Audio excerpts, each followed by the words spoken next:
Over the last few lectures, we've been talking about fallacies of relevance, including ad hominem arguments and appeals to authority. Today, I want to talk about a kind of argument that's similar to an appeal to authority, but not exactly the same. It's an appeal to popular opinion. Okay, so what's an appeal to popular opinion? Here, let me give a definition and then some examples.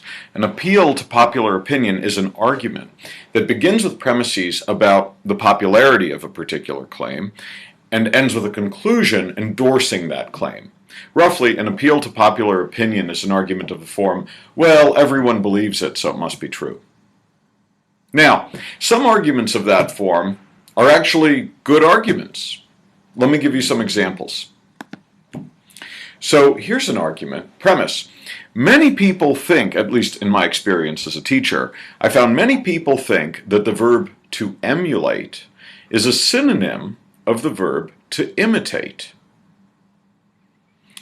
Therefore, conclusion, at least one of the meanings of the verb to emulate is the same as the meaning of the verb to imitate. Now that's an appeal to popular opinion. It starts out saying what it is that a lot of people think, and then it draws a conclusion that what a lot of people think is true. But here, I think this is actually a pretty good argument. And the reason it's a good argument is because what the verb to emulate means depends, at least in part, on what the users of that verb take it to mean, what they use it to mean. And if people are using the verb to emulate to mean imitate, then at least one of the meanings of the verb to emulate becomes imitate. So popular opinion, in this example, popular opinion makes it true that the verb to emulate has at least one of the meanings that it has. Okay, here's another example in a different domain, but a similar sort of phenomenon where you have a good argument that's an appeal to popular opinion. So, premise, more and more merchants regard the local currency as losing value. Therefore, conclusion, the local currency is losing value.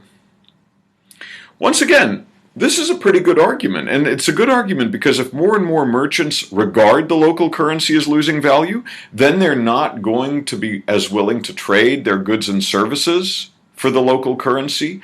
They will demand more of the local currency in exchange for their goods and services, or maybe they simply won't be willing to accept the local currency at all in exchange for their goods and services. And if that's true, then the local currency will lose value because each unit of the local currency will have less purchasing power. And so the local currency will lose value. Once again, here's a case where popular opinion makes true what it is that the people believe. Right? So this is a good argument. That's an example of an appeal to popular opinion.